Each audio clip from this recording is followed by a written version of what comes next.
My name is Adam Schaal, and I'm here to talk to you about tips and tactics for creating your own CTF event. A little bit about me. I'm a product security manager at AWS. I have a decade of experience making and breaking applications. I am really involved in my community. There's a conference in Omaha, Nebraska called KernelCon, which I helped found and run. I also run my local DEF CON group. And I have a open source CTF framework, which you're welcome to check out, bug me about, open feature requests. And last year I had the pleasure of helping Local Mokosek, a conference in Hawaii, get off the ground with their website and helped organize that. Here's a few of my social media links if you, while I'm still on Twitter, and if you want to follow my work. A little bit about me and my experience with CTFs. I've organized over a dozen CTFs at different levels. When I was in college, I organized high school CTFs for recruiting, employer CTFs for educating software and security teams, and conference CTFs for educating and stumping attendees. These are some of my most recent CTFs I helped with or put together. Two of the sponsors here I helped create CTFs for, and that's MyCon. I ran the CTF for the last 3 years, and that's the DEF CON AppSec Village. I've submitted a few CTF challenges to that. So if you went to DEF CON this year and participated in the AppSec Village CTF, probably saw one or two of my challenges. So I imagine that a lot of people in this room know what CTFs are, but I did, I was a social butterfly walking around, and when people would ask what I was speaking about, and I told them about CTFs, I did get some questions, so just a quick kind of high-level introduction, and then I'll describe why I think why they're important. What is the CTF? Well, that's an abbreviation, obviously, for Capture the Flag event. Bless you. And it's a competition that takes major disciplines of information security and breaks them into smaller, objectively measurable exercises. Right? Participants or contestants, they attempt to solve the challenges by exploiting, breaking other cybersecurity tradecraft. And there's two main types. There's Jeopardy and there's Attack Defend. Now, Jeopardy style CTF, you might see something that looks like this. Basically, participants are presented with a Jeopardy board filled with categories and challenges at varying point levels. As you go down the challenge board into the more into the higher point levels, the challenges will get more difficult. You can see, based on like this board, you can almost see that effect, right? You can see all the green at the top and there's more white at the bottom. And as the challenge is solved, the team earns points associated with each challenge and they move up the leaderboard accordingly. In Jeopardy style CTFs, ties are often broken by whoever achieved the score first. And I would say that these are still today the most common form of cybersecurity competitions. There's also Attack Defend CTFs. Now, these are quite different in structure. Each team is scored based on the amount of time they keep their services up. So you have these teams at the top here, and then you have their services at the bottom. So in this example here, Team 1, they're defending their own services. Their services are provided to them by the organizers of the event, and they're often intentionally vulnerable. So Team 1 has to figure out how to defend it, but anytime they find a vulnerability that they patch, they also try to exploit that vulnerability against these other teams. This is a common CTF format at larger conferences like DEF CON. So I helped write challenges for the AppSec Village CTF. That was a Jeopardy style board. But the main event, the main CTF, they do an Attack Defend type of CTF. And this is probably what people would consider to be like a more well-rounded CTF, whereas the Jeopardy style, you're able to focus in on particular aspects of security and knock them out one by one. From an educational standpoint, especially from like the lens of developers, I actually believe that the Jeopardy style CTF is best because there each participant is focused on challenging themselves and not their competitors. right? They're learning for themselves. And so thus for the purpose of this presentation, I'm going to just mostly refer to Jeopardy style CTFs. So that's kind of like the breakdown of what is a CTF, what are the main types, what you can expect. And I'm going to talk to you a little bit about the importance of a CTF. So let's talk a little bit about security awareness training, all right? I'm going to ask a question here. Which segment of these employees are most crucial to train with security awareness, right? I could see arguments for all three of these. Human resources, they have information to every employee. They have all the employees' information. The finance, they control the money of the company. The engineering team, they're the ones building the products of the company, right? And so the product, reaches out, and if it's dog shit, then it's, unfortunately going to reflect negatively on the company, and or lead to vulnerabilities. So potentially could compromise the others as well with that. So I could see an argument for all three of these. But let me ask you this question. Which of these groups are most likely to skip or not pay attention to the training? And this is where it requires audience participation. So everyone, raise your hand if you've ever done security awareness training, like in a video deck or like a slideshow or anything that just awful. It took hours of your life, all right? Now, keep your hand up if you found out a way to break that mechanism.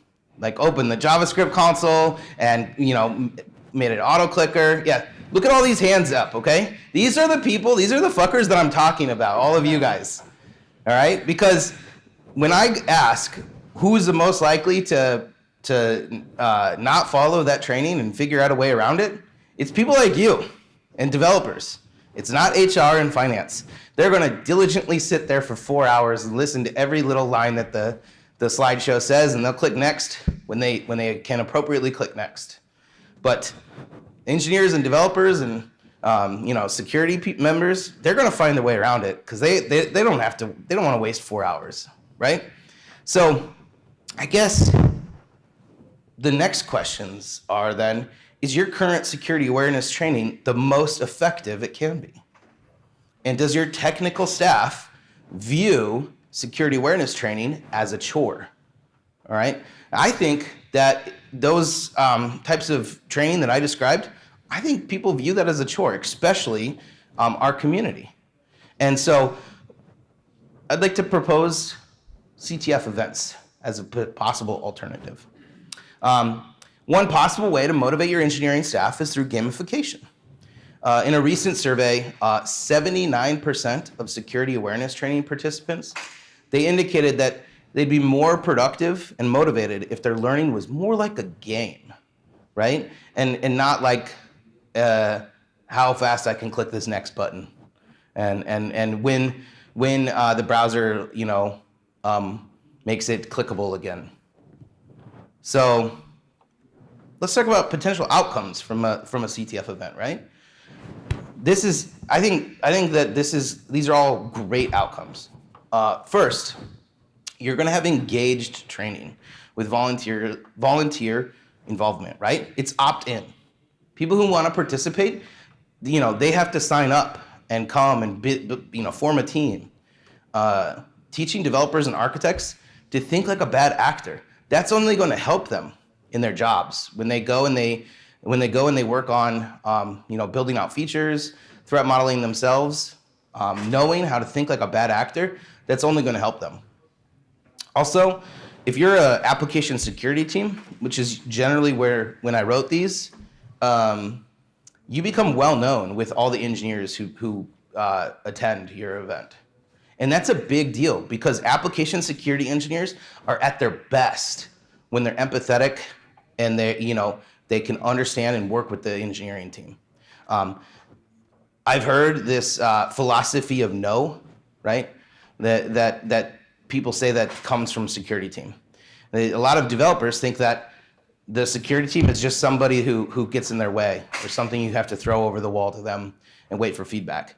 But if they know you, if they know that they can point to that person and say, hey, John, I want to go talk to you and maybe grab lunch with you. And by the way, what do you think about this feature that I'm implementing? Like, that is something that's going to benefit everybody in your organization. And also, I mean, let's be honest, it allows the application security team to demonstrate their expertise. A lot of times, developers and engineers and architects, they have no idea what we do. But then if you put them in front of a challenge and you say, go exploit this SQL injection, and they don't know what they're doing, it allows the application security team to become the experts in the room. So you're becoming friends with them, you're demonstrating your expertise, you're teaching them, and you have engaged training. So I think these are potential great outcomes. So now that I've described why I think a CTF is important, I'm going to describe how to create one, right? Because creating a CTF can be an intimidating aspect. First, know your audience. What are the experience levels? Are they all a particular type of developer? I mean, if I'm training front-end engineers only, I would never give them a privilege escalation on a Linux box necessarily, right? They're going to have different learning objectives than a OS engineer or a back-end engineer or a mobile engineer. And then what's the desired output? What are we trying to train, right?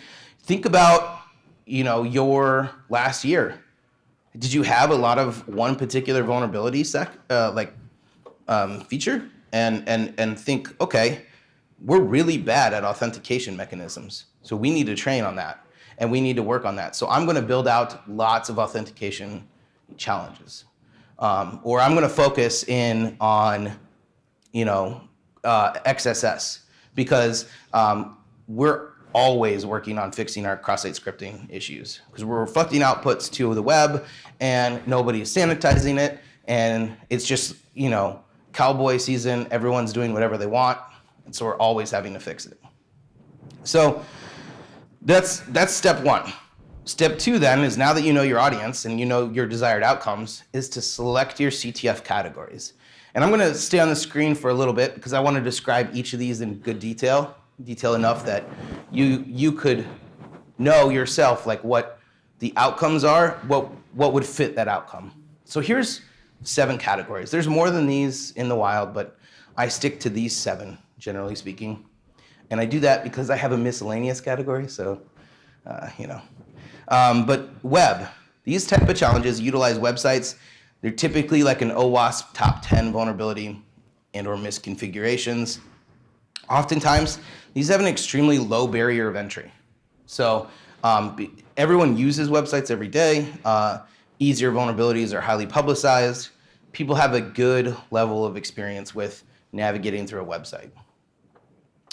Forensics. Forensics challenges cover a wide range of challenges. Sometimes they involve steganography, hiding things in pictures, reconnaissance work, malformed files. If the networking category is not filled out, a lot of times they might involve a networking challenge. And when there's not enough for a full forensics category, sometimes some of these challenges can be dropped into the miscellaneous category. Again, it's a low barrier of entry because there are a lot of open source forensics tools to utilize. I think there's 15 steganography tools that I will use in a CTF, and if it's usually not one of those 15 that solves the challenge for me, I don't solve it. But there's at least, I think, 15 different steganography open source programs that you could just download and play with and try to analyze an image. The miscellaneous category, it's exactly what it sounds like. It's a place to put challenges in case there's not a lot of, in case you can't fill out another category. However, I'm highlighting it because I think it's also a good place to put a couple of non-technical challenges, right? Which helps ensure that the CTF is beginner friendly. You don't want to be intimidating to start with. One of the things I like to do is I put a 500-point, very detailed crossword puzzle in the miscellaneous category. Why? 500 points is the highest that you could get, but also it takes a significant amount of time to figure out each clue. And somebody on the team who's not the most technical person, they can spend 2 hours doing it and get 500 points for their team and feel like they've like contributed. Not only have they contributed, they've hit a maximum point value, and they didn't spend all day, working above their level, I guess I would say. So it's a great place for less technical challenges, and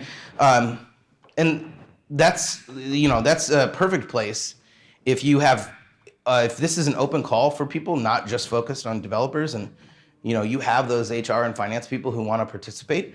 That's a perfect place to put a lot more like detailed challenges, where they can go and they can learn or have trivia. Like they can go and figure out like, what does it mean when your input box is not sanitized and then they reflect input back to the web page? What does that mean?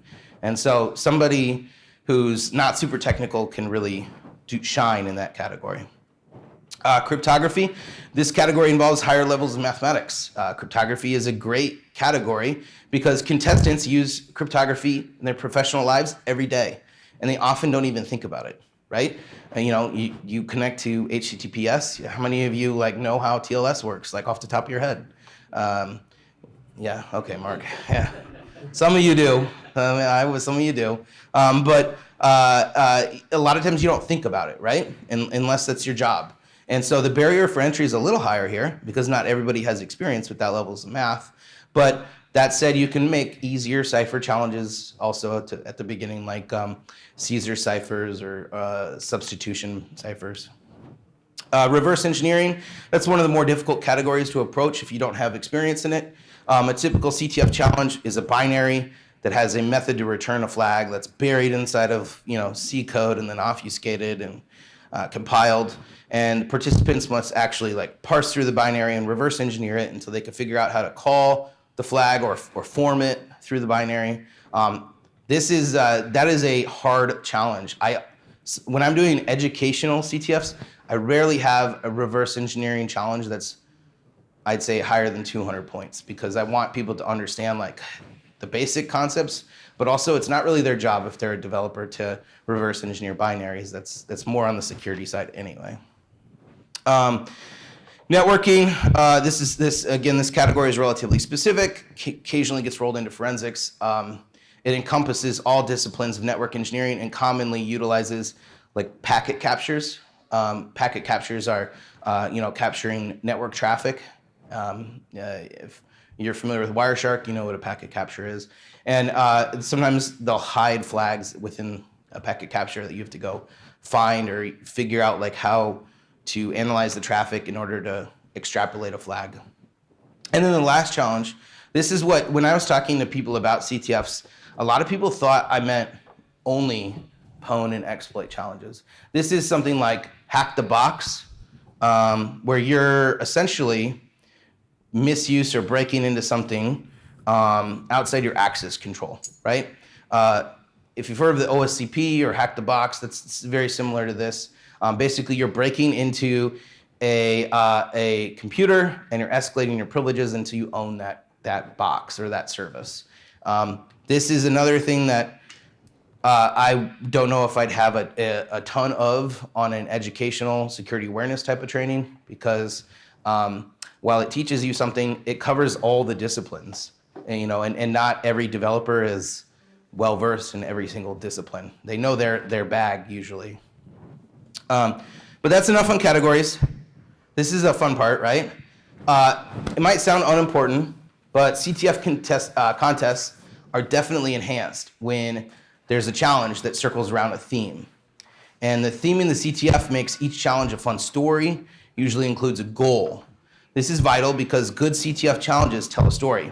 They give the participants a reason to attack a challenge, and it's also a way that a creator can give away hints.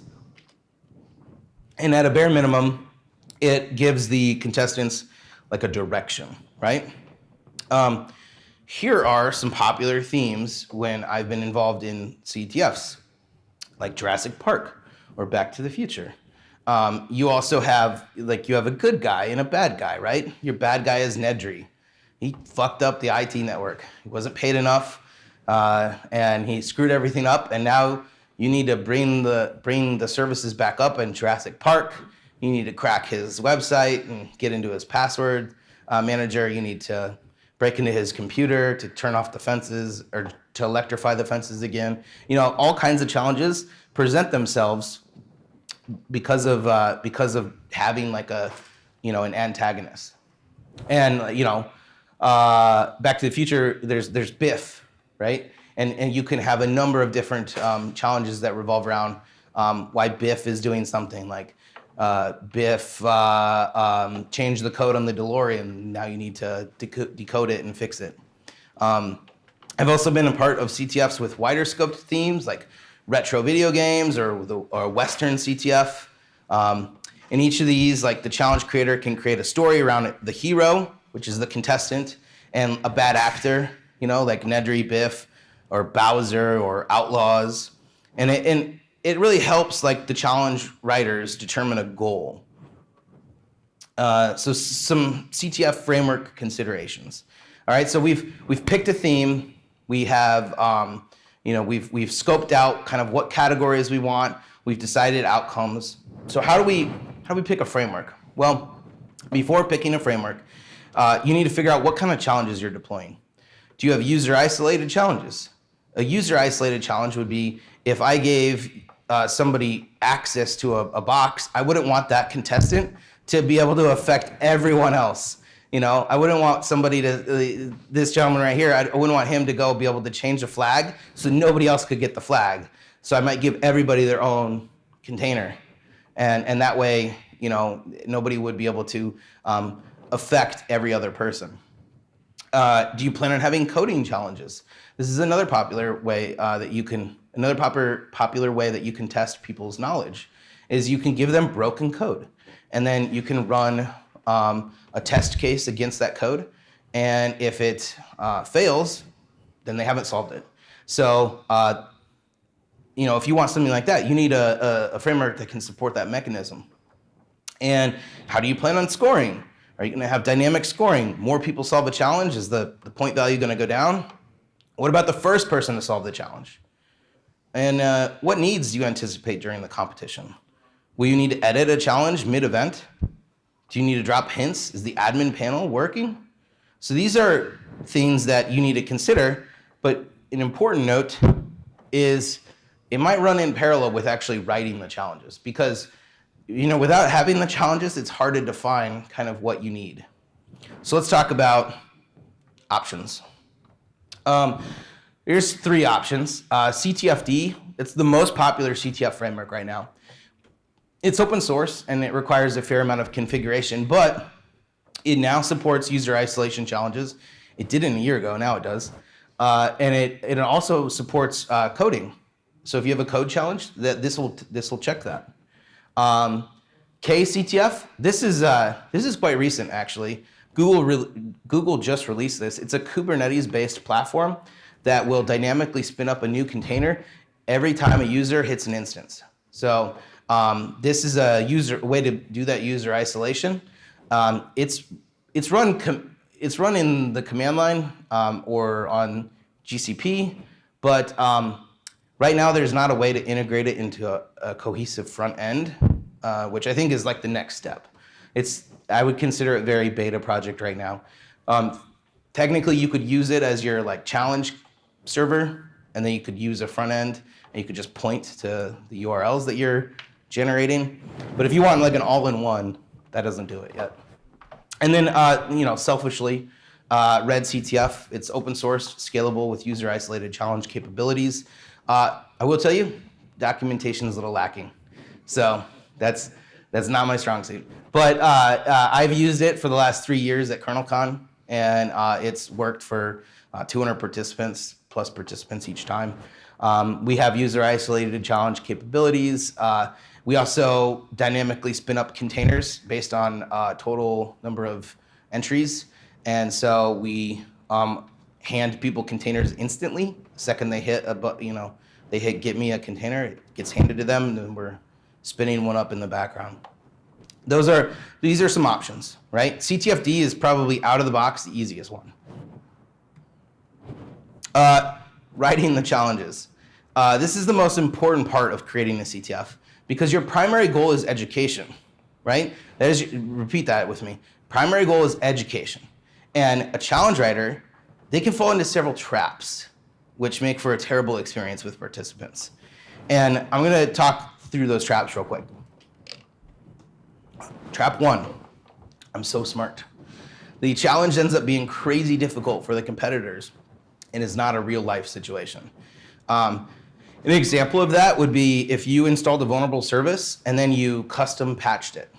You patched only one piece of that service. That would never happen in real life. If there was a vulnerable service and you knew about it, you would just do the advisory that was produced by the vendor. You would patch it that way. You wouldn't custom patch one little feature of it, and, intentionally trying to make it more difficult. So that's a trap, right? You don't want to make something where you think that this is going to be so smart, but nobody solves it. 0 people solve it. They hate it. Trap number 2, the competitor is confused, right? This challenge ends up being guesswork. I've seen a lot of these, and I usually when I'm soliciting challenges, this is the one that I have to often go back to challenge creators and talk to them about, because a lot of times people will put together like guesswork challenges. One of them was you solve a latitude and you solve a longitude, and then how to get the flag is you go put that in Google Map, and then you look around the street view and you find a sign with a town name on it, and you take that sign and you do an MD5 hash, and that's the flag. But it's like, yeah, how would anyone know to do that? You just gave them a longitude and latitude and then nothing.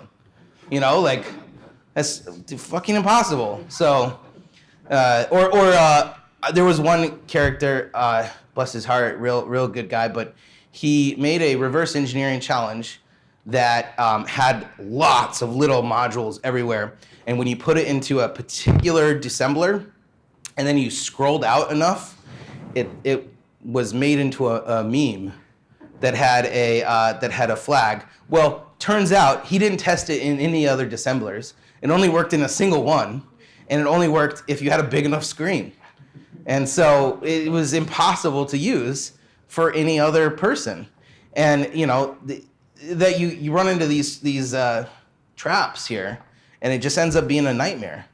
And the last trap, the challenge is too messy. And this is similar to the confusing path one, but it doesn't have a single path, or it doesn't cover the intended lesson. And here's an example of something like that. You build out a cryptography challenge that you get a string and you have to do base 64. Okay, you get another string. And then you do, rot 13. Okay, you get another string. And then you do this, and then you do that, and then this, and then that, and this, and that. And you're at 8 levels deep before you find the flag. That makes no sense. Like, it's way messy, A. Nobody encrypts anything like that. Nobody, half of the stuff that they were using isn't a real cryptography method. It just happened to be in CyberChef, right? And then CyberChef is if you're not familiar with it, it's a way where you can take an input and you can add recipes to it until it results in something. This is just a nightmare, though, because these recipes could be in any order, and there's no clues as to what the next string is. So people fall into these traps, and I want to preface everybody in the room with this. Be careful when you're writing a challenge that you don't fall into these traps. What you want to do is you want to write a good story, okay? You want to stick to a theme. You want to have a goal for your user, have a clear path, right? A win condition. Have it make sense. And if it's challenging, write a potential hint. Like, have that available for for the people who are running the CTF. And then give good instructions and a title. This is something that can be really important. When I'm creating a challenge, I like to tell a story with a theme. Am I trying to log into this website as the admin? Am I searching for a flag hidden inside of a photo? These types of questions can be answered with a good story, right? And the last one, good instructions and title. Sometimes you can sneak hints into titles or descriptions of the challenges. This is one of my favorite things to do. For example, if a challenge might talk about a user and their financial path, that kind of might indicate that there's a path traversal vulnerability. So that you can help give hints to people where you're not fielding a million questions because they have no idea where to go. Stories and hints are fun, but the most important thing to consider when writing a challenge is to make sure it's logical and sane. If it's crazy that you have to go to a longitude and latitude on Google Maps, spin around until you find a sign, then MD5 that the name of that town, right? That is illogical. Doesn't make any sense. So the best way to do this is to have another challenge creator solve it. Give it to somebody else and say, can you solve this? And they can give you honest feedback about your challenge. And then one of the things that you should also do is write and commit a solution as well. Do you have something? Did you just say use QA? Yeah. You know what? I have a QA slide. So make sure you write and commit a solution as well. You should be able to tell somebody how to solve your challenge. If you can't tell somebody how to solve your challenge, it's not good enough. Throw it away. So write out a solution. Pro tips. If you're somebody who wants to do this, bookmark articles you read throughout the year as potential inspiration for challenges. I have a CTF going on at Amazon right now that uses a math.random. It's predictable. And there was an article earlier this year and then a YouTube video that I saw about how you can predict node V8 math.random. And I saved that article all year, and then I wrote a CTF challenge for it. And my solution is based on the YouTube video's script that he wrote. So I grabbed his script, and that was it. If you can get several people to create challenges, diversity for a challenge set is great. You are only experiencing things through your lens. So if you are a particular really good web guy, you might not write the best challenges for back-end folks, or might not write the best exploit challenges. And then you could keep a spreadsheet or a repository to track challenges so you know what topics are covered. This is a good one because it helps you you can make sure that you're covering the different areas you want to hit. Also, you can have status, right? So you know that this is earmarked, but not yet completed, and person B is the person working on it. So you could say, hey, person B, when are you gonna have that challenge done? Like CTF is fast approaching. And as we all are procrastinators, usually the answer is like, next week, it's coming. So, but it's a good way to, keep track of it. And then also to differentiate your categories, like, oh shit, networking only has one challenge. Do we even need a whole category for it? So, and lastly, have each creator write and commit a solution to their challenge. This is important because when you're doing the actual CTF, those challenge creators are not going to be available 24 hours a day. So if I have a solution and I'm hosting the event, I'm able to help people still without having written the challenge myself. I might not have even solved it myself. But if I have a challenge, I have a solution in front of me, I'm able to give hints, tell people they're heading in the right direction, etc. All right, so here's the QA slide. Boyd left, but this is the QA slide. Once the challenges are written, you need to test each one ahead of the competition to ensure that everything's working properly. Also, you can check scoring. I have been in situations where I scored something at 400 points, and then somebody says to me, this isn't a 400-point challenge. There's a public exploit now. It's super easy. You just go here and download this exploit, and you can solve it. So we needed to refactor. Now it's a 200-point challenge. And then stand up an entire test environment in AWS or Azure or something. And that way you can actually test finding and submitting flags, because you want to make sure that the submission part works as well. And have solutions and hints ready so you can figure that out as well. We're nearing the end here. We're going to talk a little bit about hosting the event. This is a time you can pick up big wins. Expect a lot of questions, but this is good, okay? This is a great way to get FaceTime with the people that you don't see that often. Make sure to answer questions with empathy. Don't, if somebody's asking you what you consider a simple question, tell them why and give them as much detail as you can provide. Do not scoff and, tell them to try harder or go to Google or whatever, because that's not going to be a way to ingratiate you to your teammates, all right?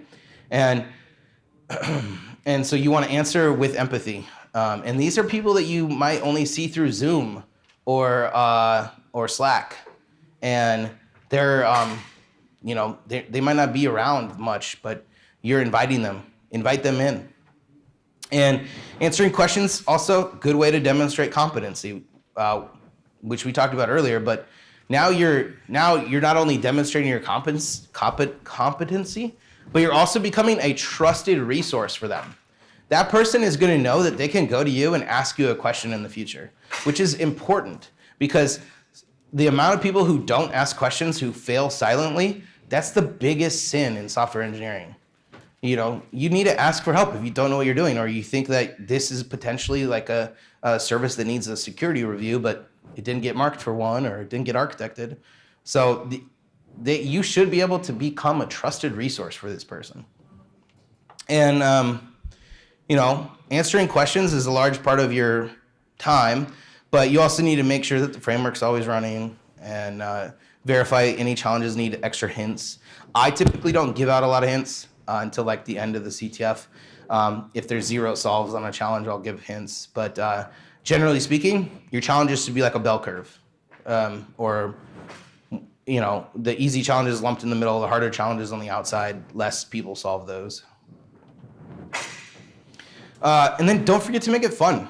Invite participants to hang out in the operations room, stock it with food, drinks, and treats, play music, have a live scoreboard, and make sure the participants are enjoying themselves. Remember, they're volunteering their time to learn security in more detail with you. And so you want to make it as an accepting of an environment as you can. And so that's why, get a budget, buy stuff, buy prizes. If you buy prizes, don't just give them to the first place team. Buy prizes for the first place team and then 10 more. Give them to anybody who solved the challenge. And say, if you solve the challenge, I'm going to draw your name from a hat. And you get one of these prizes too. In conclusion, creating a CTF can be a lot of work. And you might ask, is this worth it, right? I spent an hour describing all the different things that you need to do. But let me ask these questions, okay? Are people engaged with this gamified security training? Yes. Is my team able to demonstrate its expertise? Yes. Is my team getting to know the engineering team that we work closely with? Yes. Are the participants having fun? Yes. And if you can answer yes to all these questions, it's worth it. Thank you, everybody, for your time. And I'm happy to take any questions.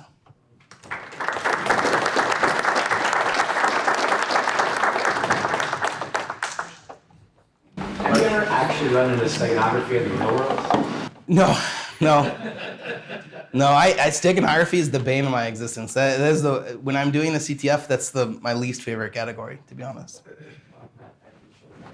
Yeah.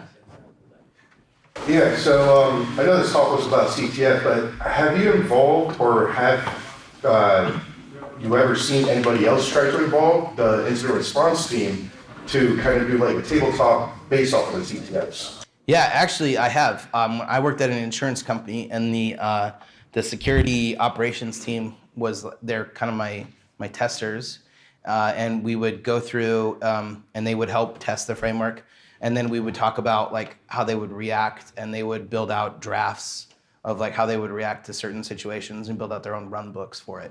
I had one particular case where I was moving all of my challenges from one box to another box, and I had committed it accidentally to a public repo, and one of the security operations people found it, and all of a sudden he had 100% solves, and it was super embarrassing. But he won. I think I had a budget, so I was giving the testers the top 3 prizes some cash, and he won.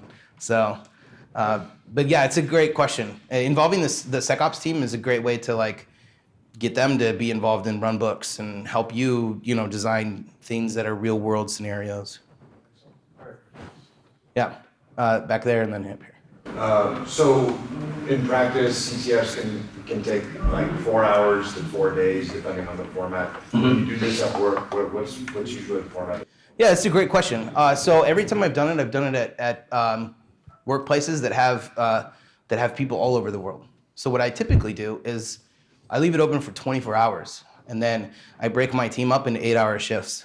And so I always take the worst shift, like the more early morning type of shift kind of thing. But then we have full coverage across all 24 hours, and it's not biased against any time zone because it's just available.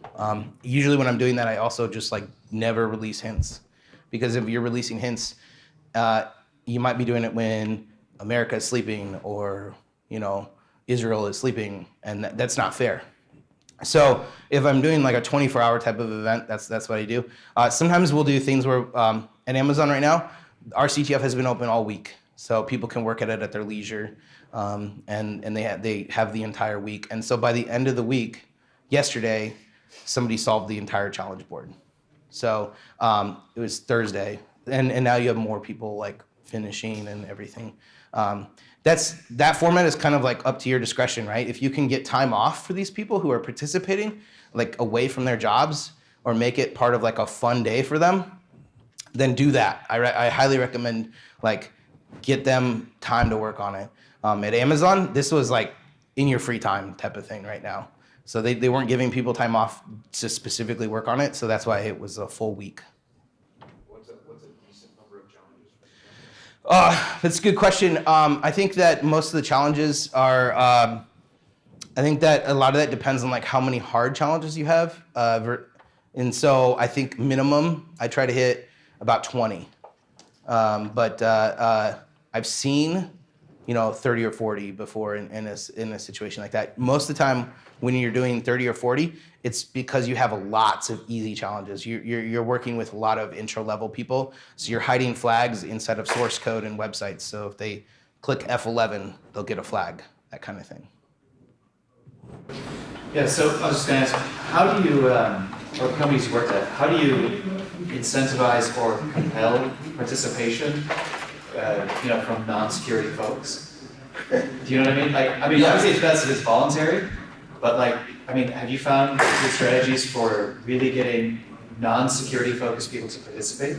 Yeah, one of the better strategies that I had with that was when I worked at a company called Contrast Security. We had an offsite in San Diego, and the whole company came out there, and we had the CTF available all week. So every person who was working on it, they had their laptops open and people were seeing it, and that just made them want to get involved. And so I had HR, I had UX people come up to me and ask me like, hey, what are they doing? And so I'd introduce them to the concept of CTFs, and I'd talk to them about it. I don't think that you can make it mandatory. I think that it needs to be something that somebody, becomes interested in. And so that, that helped. Boyd. So I want to follow up because I was at that offsite with Evan, right? And I'm not a security person, I'm just security curious. And I watched, you know how every startup wants to put some viral on it so they can make $1 billion and fuck you money, right? I watched that CTF become viral like Adam was talking about because I wasn't going to participate in it, but I watched my cloud operations people go, what are they doing? Can we do that? I'm like, hell yeah. And more people ended up participating over time, and it was shocking the number of sales engineers, customer success people. And Adam ended up stealing one of our people over to be the first cloud security engineer, and a lot of his curiosity came from getting involved in that CTF. So Thanks for the yeah, it was one of the coolest things I've ever watched, just in terms of human hacking. So yeah. So I guess framing this more from the competition standpoint, since you run competition CTFs, what are your thoughts on awarding points for things that maybe were not tracked challenges? So I discover a vulnerability which is accounted for. Yeah. Yeah, I try to cover all of that in the instructions. I say if you discover a vulnerability in the system, let us know. It's worth up to X points, and I try to cover that kind of like general. I was running a CTF last year where I left the room to introduce a speaker, and when I came back, somebody had created a new challenge and awarded somebody points because somebody came up and asked them for a flag. So they made up a flag and gave it to them, and they're like, "Yeah, this is now a new flag. Like you just have to ask us for one."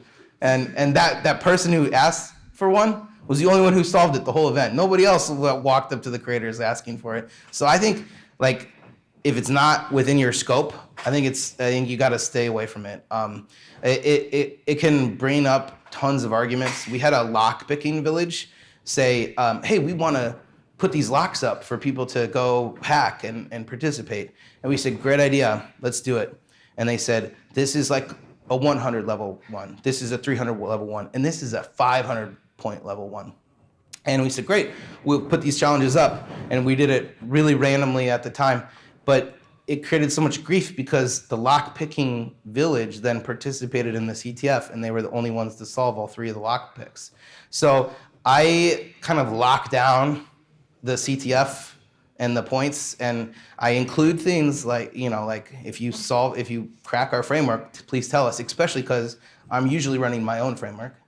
But anything else, I say I'm not including it during the event. People bring up things, I say nope, sorry. I think that's a good call. I really prefer a well-defined scope. And like, I don't want to throw any names out there, but a CTF vendor has a lot of bonus challenges, and you can spend like weeks trying to solve the bonus challenges. And undocumented, you never know when to end. It's super frustrating. Yeah, I agree.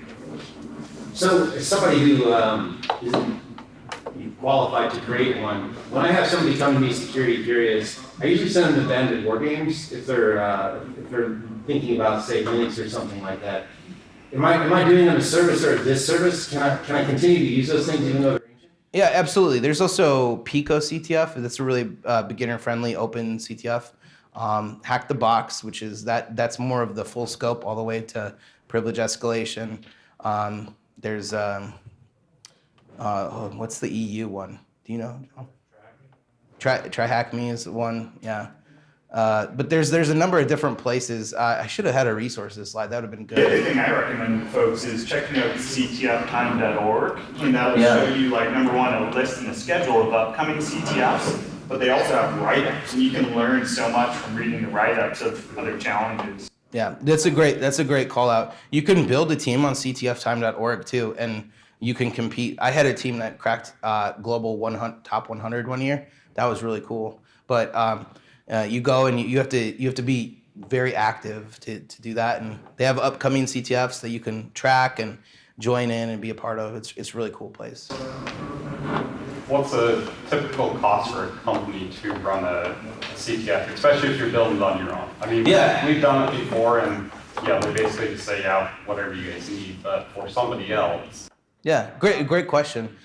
So it takes time, right? It takes some of your time, and you need to say, I'm going to do this as part of my security awareness training, and so I'm spending additional time, more than I would do, because this is going to benefit us in the long run. And then I need a prize budget, or a food and snacks budget. And so generally, like that, a lot of that depends on how long you want to scope the competition, and how many participants you can reasonably have. In some cases, like Amazon's case, they have thousands of participants, and so we can't really buy everybody a T-shirt at that level, But like if you have 200 participants, maybe everyone could get a T-shirt or swag, and you could have food and stuff. So I think it depends, but I have done it for less than 5. I've done it for less than 8. Those are the two where I got a defined budget. now is that for infrastructure as well? I mean, I know that's kind of the prizes and winning. Yeah. So the infrastructure is super cheap. I mean, that's less than $90 for one weekend. It's super cheap and really easy to run and spin up. Everything's containerized. You put it up in an EC2 box, and it runs for a week or two, and that's less than $100. So earlier you said that Amazon couldn't afford to buy T-shirts for 1,000 people. Should I be thinking about moving to Azure? Yes. Yeah, we have a leadership principle, and it's frugality. So, my hotel room, resembles that. All right. Well, hey, thanks everybody for coming. If you have questions, there's my contact info. I really appreciate it.